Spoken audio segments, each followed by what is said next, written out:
இயேசு சிலுவையிலே பேசின மூன்றாவது வார்த்தை யோவான் 19வது அத்தியாயத்தின் 25, 26.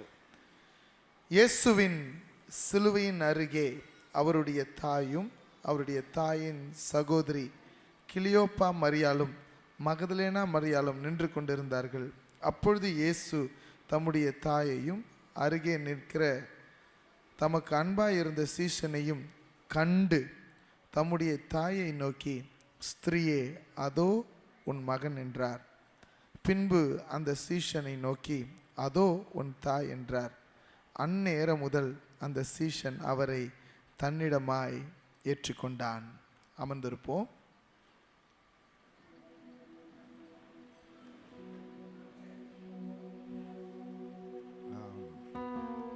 மூன்றாவது வார்த்தை, 3 நபர்களாய் சிலுவையில் தொங்கிக் கொண்டிருந்தார்கள். 3 பேர் பேசிக்கொள்ளுகிற சம்பாஷணை. நான் யோசித்தேன், எல்லாமே 3 இருக்குது. 3 ஆங்கிளில் இவங்க பேசியிருக்கிறாங்க. 3 ஆங்கிளில் நம்மளும் இதை தியானிக்கணும்னு ஒரு ஆசை. அதில் இயேசு, மரியாள், யோவான். இயேசு மரியாளை, ஸ்திரீயை கண்டு அறிந்து முடிந்தது. இந்த 4 வசனங்களை நீங்க பார்த்தீங்கன்னா, ஸ்திரீயை கண்டு அறிந்து முடிந்தது. 3 நபர்கள் பேசிக் கொள்ளுகிறார்கள். 3 வார்த்தைகள், 3 சிலுவைகள். இப்பொழுதும் 3வது நபரான யோவானுடைய பக்கத்திலிருந்து சிலுவையை நான் பார்க்க உங்களை நான் அன்போடு கூட அழைக்கிறேன். யோவானுடைய பாதத்திலிருந்து இல்லை அவன் பக்கத்தில் இருந்து சிலுவையை நம்ம பார்க்கலாம். யோவான் யாருன்னு பார்த்தீங்கன்னா, பொவனகேஸ் என்று சொல்லப்படுகிற இடி முழக்கத்தின் மைந்தன் என்று இயேசு அவனுக்கு பெயர் வைத்திருந்தார். 120 பேர்லையும் இருந்தான், 40 பேர்லையும் இருந்தான், 70 பேர்லையும் இருந்தார், 12 பேர்லையும் இருந்தார், 3 பேர்லையும் இருந்தார். ஆனால் ஒரு நபராய் வெளிப்பட்டார். அந்த ஒரு நபர் எது தெரியுமா? இன்னும் அதிகமாக அவர் அருகே வந்து அவருடைய மார்பில் சாய்ந்த அந்த ஒரு நபர். பாடுங்களேன். இன்னும் அதிகமாய் பாடலாம். இன்னும் அதிகமாய் அருகிலே வந்து உந்தன் மார்பிலே நான் சாய்ந்திட வேண்டும். இன்னும் அதிகமாய் உந்தன் அருகிலே வந்து உந்தன் மார்பிலே நான் சாய்ந்திட வேண்டும். உந்தன் அன்பை நான் பாட வேண்டும். உந்தன் மார்பில் நான் சாய வேண்டும். உந்தன் சித்தம் செய்து வாழ வேண்டும். முடிவில் உன் சமூகம் சேர வேண்டும். உந்தன் அன்பை நான் பாட வேண்டும். உந்தன் மார்பில் நான் சாய வேண்டும். உந்தன் சித்தம் செய்து வாழ வேண்டும். முடிவிலே சமூகம் சேர வேண்டும். இன்னும் அதிகமாய் உந்தன் அருகிலே வந்து உந்தன் மார்பிலே நான் சாய்ந்திட வேண்டும்.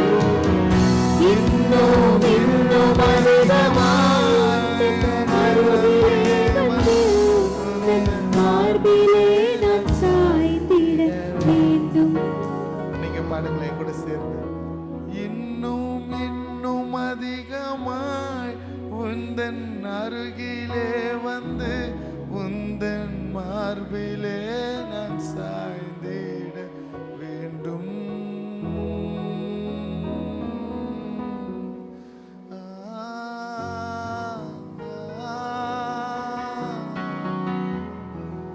ஆண்டுடைய மார்பிலே அவருடைய இருதய துடிப்பை அறிந்த இந்த ஒருவன் இறுதி வரை அவர் பாதத்திலே நின்றான். அந்த தைரியம் யாருக்குமே இல்லைங்க, யாருக்குமே இல்லை.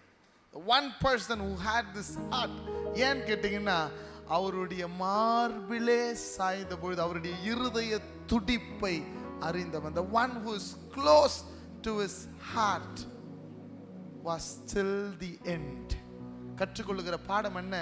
இறுதி வரை அவருடனே இருக்க விரும்புகிறவர்கள் அவரோடு கூட இசைவாய் அவர் அருகிலே நிற்க நாம் பிரயாசப்பட்டோம்னா, அவன் பாதத்திலிருந்து இந்த பார்வையை பார்த்தோன்னா பார்த்துங்க, அவருக்கு ஆண்டவர் பொறுப்பை கொடுக்கிறார், ஆப்பர்ச்சுனிட்டியை கொடுக்கிறார்.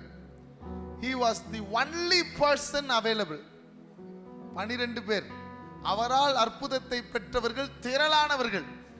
அவருக்கு பின்னாடி ஓசன்னா ஓசன்னா என்று சொன்னவர்கள் ஆயிரக்கணக்கானவர்கள். ஆனால் அருகிலே நின்ற one single man யாருன்னு பார்த்தீங்கன்னா, அவருடைய இருதயத்தில் அன்பா இருந்த சீஷன் ஒருவன் மாத்திரம்தான். இது அவர் மட்டும்தான் பதிவு செய்ய முடிஞ்சது, வேற யாரும் பதிவு செய்ய முடியல. ஏன்னா அருகே நின்றது ஒருவர் தான். அந்த ஒருவர் was available for Christ. கர்த்தர் யாருக்கெல்லாம் பொறுப்புகளை கொடுப்பார, இன்னைக்கு பெரியதா ஏதாவது ராஜ்யத்துக்கு செய்யணும், நன்மைகள் நடக்கணும் என் குடும்பத்தில், அது இது எல்லாம் ரைட். அவரோடு கூட அவர் இருதயத்தின் துடிப்பை அறிந்தவர்கள் அவருக்காக அவைலபிளா இருப்பாங்க. He will be available. The one who is close to God will be always available to God at any point of time. எந்த சூழ்நிலையிலும் அவருடைய இருதய துடிப்பை அறிந்தவர்கள் அவருக்காக காத்திருப்பவர்கள். யார் அவருக்காக காத்திருக்கிறார்களோ அவர்களிடத்திலே கர்த்தர் வாய்ப்புகளை கொடுக்கிறார். God gives opportunity who is available. அப்போ யார் அந்த வாய்ப்பை பெறுகிறார் பார்த்தீங்கன்னா, பேதுரு கிடையாது, வேற சீஷர்கள் கிடையாது, only John available. 2, யாருக்கு அந்த வாய்ப்பு கிடைக்குதோ அவர்களுக்கு வெளிப்பாடுகளை கொடுக்கிறார். ஒருவருக்கும் இப்பொழுதும் வரப்போகிற காரியங்களை குறித்தும் வெளிப்பாடுகளை கர்த்தர் கொடுக்கல. யாருக்கு தெரியுமா கொடுத்திருந்தாரு? யாருக்கு ரெஸ்பான்சிபிலிட்டி கொடுத்தாரோ அவர்களுக்கு ரெவலேஷனையும் கர்த்தர் கொடுக்கிறார். ஆமென். இருதய துடிப்பை அறிந்தவர்களுக்கு என்ன கொடுக்கிறாரு? வெளிப்பாடு, ரெவலேஷன். முதல்ல நான் சொன்னேன் ரெஸ்பான்சிபிலிட்டி. யாருக்கு ரெஸ்பான்சிபிலிட்டியை கொடுக்கிறாரோ அவர்களுக்கு அவர் ரெவலேஷனையும் கொடுக்கிறார். The one who receives the responsibility. இதோ உன் தாய் அப்படின்னு சொன்ன அடுத்த நிமிடத்திலிருந்து அவர் அவங்க தாயை தன்னிடமாய் சேர்த்து கொண்டார். 11 years she lived. அந்த 11 yearsமே எருசலேமிலேயே தரித்திருந்தார். யூதர்கள் சிதறடிக்கப்பட்டார்கள் என்று நம்ம அப்போஸ்தலர்ல பார்க்கிறோம். ஆனால் இவர் சிதறடிக்கப்படாமல் எருசலேமிலேயே என்ன வந்தாலும் அந்த பொறுப்பை நிர்வகித்ததுனால God revealed many things to him. உயிரோட கூட கடைசி வரைக்கும் எண்ணெய் கடாயில போட்டா கூட எரிஞ்சு போகாம ஒண்ணுமே ஆகாம கடைசி வரைக்கும் இருந்ததுக்கு காரணம் என்ன தெரியுமா? அவைலபிளா இருந்ததுனால ரெஸ்பான்சிபிலிட்டியை கொடுத்தார். ரெஸ்பான்சிபிலிட்டியை அவர் ரிசீவ் பண்ணதுனால ரெவலேஷனை கொடுத்தார். ரெவலேஷனை அவர் பதிவு செய்ததுனால ஆண்டவர் அவர் கொடுத்தது வாழ்வு, லைஃப் டில் த எண்ட். அவர் சாட்சியாய் வாழ்கிறத ஆண்டவர் கொடுத்தார். ஒரு கோணத்தில் பார்த்துட்டோம். 2வது கோணத்தில் மேரி, இயேசு ஸ்திரீயை கண்டு அறிந்து முடிந்தது என்று சொன்னார். அந்த வசனத்தில் 4 வசனத்தை நீங்க வாசிச்சீங்கன்னா, ஸ்திரீயை தன் தாயை கண்டு ஸ்திரீயே அறிந்து முடிந்தது என்று சொன்னார். இப்போ ஒரு பாடலை நான் பாட விரும்புகிறேன். இப்போ பாடுங்கம்மா. மேரி, did you know?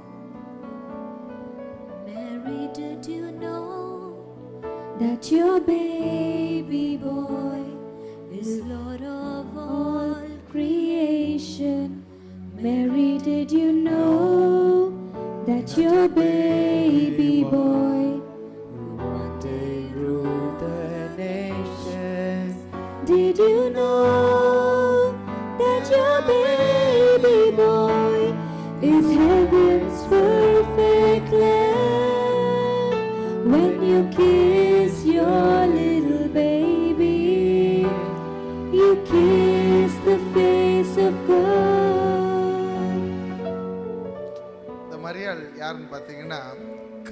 பெற்றவள், ஸ்திரீகளுக்குள்ளே ஆசீர்வதிக்கப்பட்டவள். இது தூதன் அவளை பார்த்து சொன்னது. மரியாள் யாரு? ஸ்திரீகளுக்குள்ளே ஆசீர்வதிக்கப்பட்டவள், கிருபை பெற்றவள். கிருபை பெற்றவளா இருந்தாலும், ஸ்திரீகளுக்குள்ளே ஆசீர்வதிக்கப்பட்டவளாய் இருந்தாலும், இயேசுவை கையில் சுமந்தவளாய் அவளும் அவளுடைய கணவரும் ஆலயத்துக்குள்ள போகும்பொழுது அவரை குறித்த சொன்ன வார்த்தைகளை, ஆண்டவரை குறித்து தேவதூதர்கள் பாடின பாடல்களை கேட்டபொழுது ஆச்சரியப்பட்டாள். தன் மனதிலே எல்லாவற்றையும் வைத்து கொண்டாள் என்று வசனம் சொல்லுகிறது. ஆச்சரியப்பட்டா, மனசுல வச்சுக்கிட்டான். இப்போ சிமியோன் என்று ஒருவர் தேவன் வர காத்திருந்தார். லூக்கா 2:33, 34, 35 சொல்லுகிறது. ரொம்ப அழகா போடப்பட்டிருக்கிறது. அவளை குறித்து சொன்ன வார்த்தைகள் எல்லாம். 34வது வசனத்தை வாசிங்க. Luke 2:34.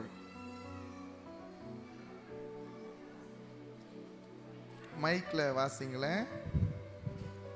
பின்னும் சிமியோன் அவர்களை ஆசீர்வதித்து அவருடைய தாயாகிய மரியாளை நோக்கி, இதோ அநேகருடைய இதய சிந்தனைகள் வெளிப்படத்தக்கதாக இஸ்ரவேலில் அநேகர் விழுகிறதற்கும் எழுந்திருக்கிறதற்கும் விரோதமாக பேசப்படும் அடையாளமாவதற்கும் இவர் நியமிக்கப்பட்டிருக்கிறார். அடுத்த வசனத்தை ஜெசிமா வாசிங்க சத்தமா. உன் ஆத்துமாவையும் ஒரு பட்டயம் உருவி போகும் என்றான். உன் ஆத்துமாவையும் ஒரு பட்டயம் உருவி போகும். கிருபை பெற்றவள், ஆசீர்வதிக்கப்பட்டவள், தேவனை குறித்து சொன்னப்பட்டது எல்லாத்தையும் இருதயத்திலே வைத்து கொண்டவள். அவளுடைய ஆத்துமாவை ஒரு பட்டயம் உருவி போகும் என்று 8ஆம் நாளிலே இயேசுவை குறித்து சொன்னது நிறைவேறி கொண்டிருக்கிற தருணம். இதோ சிலுவையின் பாதத்திலே இயேசுவை அடித்து கொண்டிருக்கிறார்கள். தலைமுடியிலே இதோ முள்முடி அப்படியே அழுத்தி கொண்டிருக்கிறது. அவரை உமிழ்ந்தார்கள், அறைந்தார்கள். Everything was seen by her. And எல்லாவற்றையும் அவள் பொறுத்து கொண்டிருந்தா. அவ சொன்ன வார்த்தை என்ன தெரியுமா? இதோ நான் உமக்கு அடிமை. எது வரைக்கும் தெரியுமா? till the end. இங்கே அவள் பெற்ற பிள்ளைகள் ஏறக்குறைய 6 பேர் இருக்கிறாங்கன்னு சொன்னாங்க. இயேசுவோடு பிறந்தவர்கள் 4 சகோதரர்களும் 2 சகோதரிகளும் என்று சொல்லுகிறார்கள். அவர்கள் யாரும் கூட இல்லை. no one was there with her, but still she lost her husband. எல்லாரும் இழந்துட்டாங்க. இப்போ இதோ ஜீவனை கொடுக்க வந்தவரும் ஜீவனை இழந்து கொண்டிருக்கிறார். அந்த தருணத்தில் சொல்லப்பட்ட வார்த்தை நிறைவேறி கொண்டிருக்க, ஒரு பட்டயம் உருவ குத்தும் என்று சொன்ன அந்த வார்த்தை நிறைவேறி கொண்டிருக்கிறது. still இதோ நான் உமக்கு அடிமை. ஆண்டவர் அவளை பார்த்து சொன்ன வார்த்தை, ஸ்திரீயே அதோ உன் மகன். அந்த வார்த்தைக்கு அவ கீழ்ப்படுகிறத நம்ம பார்க்கிறோம். அந்த தருணத்திலையும் her heart was tearing. கண்ணீரில் இருக்கிறா, வேதனையில் இருக்கிறா, ஒரு வார்த்தையும் பேசல, உடைக்கப்பட்டு இருக்கிறா. ஆனால் அந்த தருணத்திலையும் இதோ உமக்கு நான் அடிமை. இது எப்படி ஆச்சு? The power from above. உன்னதத்தில் இருக்கிற மகிமை உண்மையில் நிழலிடும். அந்த பரிசுத்த ஆவியானவர் இவரை பெற்றெடுக்கிற பலனை எப்படி கொடுத்தாரோ அதே பலன் தான் சிலுவையின் பாதத்திலே மரியாளுக்கு கர்த்தர் கொடுத்தார். இன்னைக்கு அதே பலன் தான் பாடுகள் ஊடாய், இதோ பாடுகள் மத்தியிலே நெருக்கங்கள் வரும்பொழுது எல்லாவற்றையும் சகித்து அவர் பாதத்திலே இறுதி வரை நிற்க அந்த பலனை, சித்தத்தை நிறைவேற்றுகிற பலனை ஆண்டவர் நமக்கு பரிசுத்த ஆவியின் மூலமாக கொடுக்க வல்லவராய் இருக்கிறார். 2 பேரை பார்த்துட்டார். 2 நபர்கள், 2 விதமான பார்வை சிலுவையின் பாதத்தில். இப்போ 3வது நபர் யாருங்க? இயேசு, ஜீசஸ். தேங்க்யூ ஜெசிமா. அந்த 3வது நபர் இயேசு. அந்த இயேசு இப்பொழுது தன் தாயை காண்கிறார். அப்போ கண்டு அறிந்து, அடுத்த வசனத்தில் பார்க்கிறோம். 19வது 27வது வசனத்தில், 28வது வசனத்தில், 27ல கண்டு அறிந்து முடிந்தது. 28ல எல்லாம் முடிந்தது என்று இயேசு அறிந்து அப்படின்னு போடப்பட்டிருக்குது. அப்பனா ஸ்திரீயை காணும் பொழுது அவர் எதையோ பார்த்திருக்கிறார். அவர் எதை பார்த்திருக்கிறார்? எதை அறிந்திருக்கிறார்? எதை முடித்திருக்கிறார்? சிலுவையில நிறைய விஷயங்களை அவர் முடித்திருக்கிறார். என்ன முடிச்சார் தெரியுமா? இயேசு சிலுவையிலே சாபமானார். இயேசு சிலுவையிலே இரத்தத்தை சிந்தி முடித்தார். இயேசு சிலுவையிலே இரு தரத்தாரையும் ஒன்றாய் மாற்றினார். இயேசு சிலுவையிலே நம்மை நீதிமானாக்கினார். இயேசு சிலுவையிலே மரணத்தை வென்றார். இயேசு சிலுவையிலே புதிய சாயலை நமக்கு தரிப்பித்தார். இயேசு சிலுவையிலே திரைச்சீலையை இரண்டாக கிழித்தார். தூரமாய் இருந்த நம்மை சிலுவையிலே சமீபமாக்கி ஒரே சந்ததியாக மாற்றினார். ஆமென் சொல்லுங்க பார்க்கலாம். அப்ப அவர் கண்டது என்ன தெரியுமா? ஏசாயா 53வது அத்தியாயத்தின் 10வது வசனத்தை ஜெசிமா பைபிள் எடுத்து வாசிங்க. ஏசாயா 53:10. கர்த்தரோ அவரை நொறுக்க சித்தமாகி அவரை பாடுகளுக்குட்படுத்தினார். அவருடைய ஆத்துமா தன்னை குற்ற நிவாரண பலியாக ஒப்பு கொடுக்கும் போது அவர் தமது சந்ததியை கண்டு நீடித்த நாளாயிருப்பார். தமது சந்ததியை கண்டு, தமது சந்ததியை அந்த சிலுவையில அவர் கண்டார். அப்போ இந்த வார்த்தை எங்க நிறைவேறுச்சுன்னா, இது எதை குறிக்குதுன்னா, இயேசுடைய இருதயத்திலே அவர் கண்டார். எதை கண்டார்? தன் தாயை பார்க்கும் பொழுது இதுக்கப்புறம் என்னுடைய வித்து தான் வெளியே வரப்போகிறது. ஆமென் சொல்லுங்களேன். My seat will come out. இந்த வார்த்தை எங்க வருதுன்னா, ஆதியாகமம் 3வது அத்தியாயத்தின் 15வது வசனத்துல தேவன் ஸ்திரீயை பார்த்து சொன்ன வார்த்தை ஏவாளா இல்ல, ஸ்திரீ, a woman. God spoke to the women. என்ன சொன்னார் தெரியுமா? உன் வித்துக்கும், ஆதியாகமம் 3:15, உன் வித்துக்கும் உனக்கும் ஸ்திரீக்கும் உன் வித்துக்கும் அவள் வித்துக்கும் பகை உண்டாக்குவேன். அவர் உன் தலையை நசுக்குவார். அவர் உன் தலையை நசுக்குவார். நீ அவர் குதிங்காலை நசுக்குவாய். ஆமென். இந்த வார்த்தையை அவர் சிலுவையிலே நிறைவேற்றுகிறதை கண்டார். நான் இப்போ இதுக்கப்புறம் அந்த வித்து யார் தெரியுமா? நான் தான். எனக்கு அப்புறம் யார் தெரியுமா? என் சந்ததி. அந்த சந்ததி யார் தெரியுமா? நீங்களும் நானும். உங்களையும் என்னையும் இயேசு 2025 ஆண்டுகளுக்கு முன்பதாகவே சிலுவையிலே கண்டார், முடித்ததை அறிந்தார். ஆமென். இப்போ அவருடைய சித்தத்திற்கென்று தன்னை முற்றிலுமா அர்ப்பணித்து நிறைவேற்றினார். இப்போ என்ன தெரியுமா? நானும் நீங்களும் நிறைவேற்ற வேண்டியது ஒன்னே ஒண்ணுதான். இவங்க 3 பேருமே 3 பார்வைகள் சிலுவையில் இருந்திருக்கலாம். ஆனால் 3 பேருமே தெய்வத்தின் சித்தத்தை நிறைவேற்றினார்கள். till the end they were there. ஆரம்பித்தவர்கள் அல்ல, 3 பேருமே முடித்தவர்கள். இன்னைக்கு we can start our relationship, we can start our run, but ஆண்டவர் எப்படி தெரியுமா சொல்றாரு? அதை நிறைவேற்றி முடித்ததை அறிந்து கண்டு. ஆண்டவர் 2 இடத்துல ஸ்திரீயே என்று போடப்பட்டு இருக்கிறது. 2 இடத்துல தான் புதிய ஏற்பாட்டில் ஸ்திரீயே, உமன். 1 யோவான் 2வது அதிகாரத்தில் ஊழியத்தை ஆரம்பிக்கிற அன்னைக்கு சொன்னது. 2 யோவான் 19வது அதிகாரத்தில் ஊழியத்தை முடிக்கிற அன்னைக்கு சொன்னது. வா, இது 2மே யார் பதிவு செய்யறான்னா, இறுதி வரை இருக்கிறவருக்கு தான் புரியுது. இடையில ஓடிட்டாங்கல்ல, அவங்களுக்கு புரிஞ்சிருந்தா லூக்கால எழுதியிருக்கலாம், அறிஞ்சிருந்தா மத்தேயுல எழுதியிருக்கலாம், ஒரு ஐடியா கிடைச்சிருந்தா மார்க்ல எழுதியிருக்கலாம். நல்லா கவனிங்க பாருங்க. ஸ்திரீயே, உனக்கும் எனக்கும் என்ன, என் வேலை இன்னும் ஃபர்ஸ்ட் மிராக்கிள் அப்போ சொன்னார். It represent, wine represent the blood of Jesus. அவரே சொல்லியிருக்கிறார். அப்போ ரத்தத்துக்கு அங்கே ஒரு பிரதிபலிப்பாய் இருக்கும் பொழுது ஸ்திரீயே என்று சொல்லுகிறார். இப்போ சொல்றாரு, ஸ்திரீயே அதோ உன் மகன். நல்லா கவனிங்க. ஆதியாகமத்தில் 3:20 சொல்லப்படுகிறது, ஜீவன் உள்ளோருக்கு எல்லாம் தாயானவளாக ஏவாளை காமிக்கிறாங்க. ஆனா இங்க ஸ்திரீ என்று ஆண்டவர் சொல்லும்போது ஏவாளுடைய அந்த வித்தாதான் மரியாதை காமிக்கிறார், அந்த விமன். இதுதான் ஆண்டவர் சொல்றார். எனக்கும் உனக்கும் என்ன, என் வேலை இன்னும் வரவில்லை, இப்போ வந்துருச்சு, என் வேலை வந்து விட்டது. இப்போ சொல்றார், விமன், ஸ்திரீயே அதோ உன் தாய். நிறைவேற்றி முடித்துட்டார் ஆண்டவர். எனக்கு அன்பான தேவனுடைய ஜனங்களே, இந்த இடத்துல ஆண்டவர் தன் தாய்க்கு சொன்னது என்ன தெரியுமா? She is not going to be the mother for all believers, but she is representing the seed. இனி ஒரே ஒரு சந்ததி, அந்த ஒரு சந்ததி இயேசுவின் சந்ததி. அந்த ஒரு சந்ததி சித்தத்தை நிறைவேற்றி முடிக்க நியமிக்கப்பட்ட சந்ததி. அந்த ஒரு சந்ததி உடன் சுதந்திரவாளி என்று அழைக்கப்படுகிற சந்ததி. அந்த ஒரு சந்ததி அவரோடு கூட மகிமையிலே அந்த சிங்காசனத்தில் அவர் வீற்றிருக்கிற அந்த சிங்காசனத்தை சுதந்திரிக்கிற சந்ததியை இயேசு சிலுவையிலே கண்டார். மூன்றாவது வார்த்தை 3 நபர்களோடு கூட இயேசு சம்பாஷித்தார். 3 பேரும் இறுதி வரைக்கும் உண்மையா இருந்தாங்க. ஓட்டத்தை ஆரம்பித்தவர்கள் இறுதி வரை முடித்தார்கள். இன்றைக்கு ஓட்டத்தை ஆரம்பிச்சிருக்கிறோம், குட்.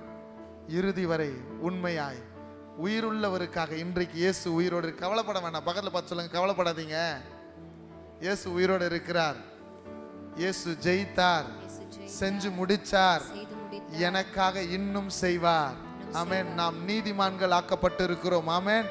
இதை சிலுவையிலே கண்டார், இதை அவர் அறிந்தார். ஸ்திரீயை பார்த்து முடிந்தது என்று சொன்னார். அவர்கள் கீழ்ப்படிந்தார்கள் இயேசுவின் வார்த்தைக்கு. நாம் கீழ்ப்படிவோம் இயேசுவின் வார்த்தைக்கு. ஒரு முறை மட்டும் பாடலாமா? இன்னும் இன்னும் அதிகமாய் முடிச்சிடலாம். இன்னும் அதிகமாய் உந்தன் அருகிலே வந்து உந்தன் மார்பிலே நான் சாய்ந்திடவே. இன்னும் இன்னும் அதிகமாய் உந்தன் அருகிலே வந்து உந்தன் மார்பிலே நான் சாய்ந்திடவே. இருதயத்திலே சாய்ந்திருந்தவன் பாதத்திலே நின்றான். இருதயத்திலே பட்டயம் உருவ குத்தின பொழுதும் இதோ பாதத்திலே நின்றான். இருதயம் உடைக்கப்பட்டவராய் தொங்கிக் கொண்டிருந்தும் அவர் அக்கறை உள்ளவராய் கண்டு சந்ததியை கண்டு ஒப்புவித்து நேசித்து ஆதரித்து முடித்தார். ஆரம்பிச்சிருக்கிறோம், முடிப்போம். கர்த்தர் துணை நிற்பார். ஆமென்.